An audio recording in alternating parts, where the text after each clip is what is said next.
So ayun, magandang buhay sa inyo mga paps. So sa mga nagtatanong diyan kung anong primer ang gagamitin natin, spray peeler yung ating gagamitin kung magwa-wash over lang tayo ng sasakyan natin.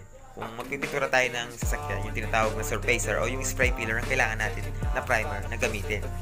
So nandito sa likod yung kanyang direction for use. Bali ang kanyang ratio dito is 3:1:1. So 3 parts ng kanyang base primer, 1 parts ng kanyang catalyst, pagkatapos is 1 part ng kanyang thinner. So bali ganito yan. Bali ang pag-apply nito is 2 to 3 coats, full coats. Pagkatapos ito is ang kanyang drying time is 1 to 2 hours. Ayan nakalagay, 1 to 2 hours. Start na natin kung paano ito i-mix. Bali i-demo natin kung paano ito i-mix.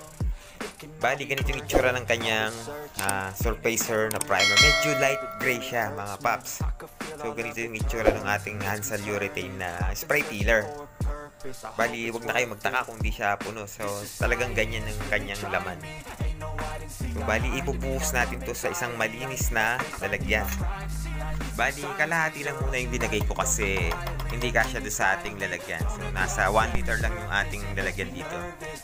So make sure ko na kalahati muna yung nilagay natin. Ayan.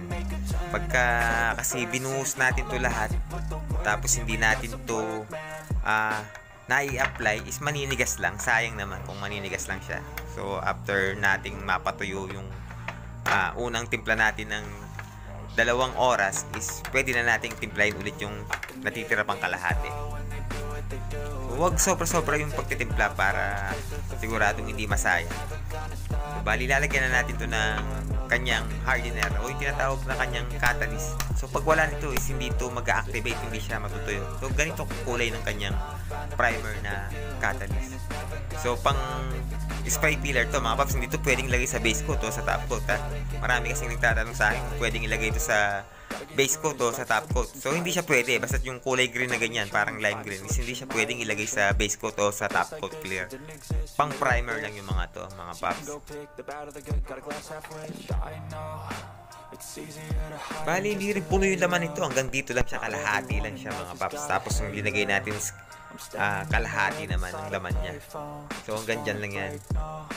I'm not gonna give in. Take a last shot, Michael J. Win. No, I'm not a robot, I'm in my own skin. Never get lost when thoughts pull you in. I miss the old you. We died with a purpose. All the energy around me felt nervous. Scared I would pop off fast to the surface. Had to cut it off before you made me worthless. Torn apart, I've been torn and scarred. I had to give an art, but now I'm thinking smart. I'm keeping up. Pagkatapos nating malagyan ng catalyst, lalagyan naman natin ng thinner. Kung gaano karami yung pinaghalong catalyst at base primer, ganun din karami ng thinner ang ilalagay natin.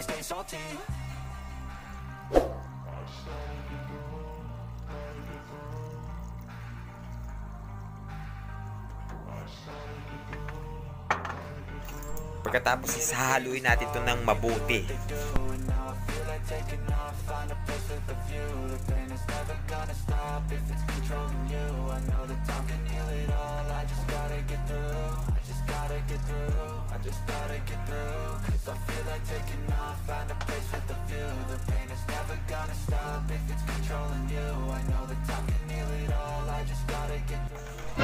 Kailangan ko pa baka humalo sa ating primer. Siyempre, kailangan malinis. Baka mamaya yung langaw is dumikit sa ating ini-sprayan. O magbabara sa ating spray gun. Pero advice ko na rin na kung ilalagay nyo na sa spray gun yung ating pintura, is mas maganda kung gumamit kayo ng strainer. Bali sa nakikita nyo dito mga paps is na-prepare ko na itong sasakyan. Nalinis na natin, nalihan na natin at tinakpan na natin yung mga dapat takpan para hindi siya mapinturahan. At tinanggal ko na rin yung mga dapat tanggalin.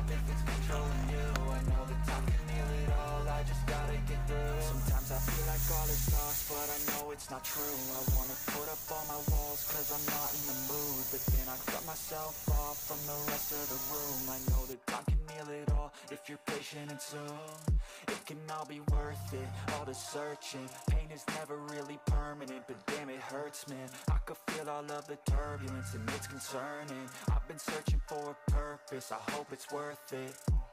This society is really trying me. Ain't no hide and seek behind me. Far from anxiety, I need my space, I need my privacy. I need some signs, please.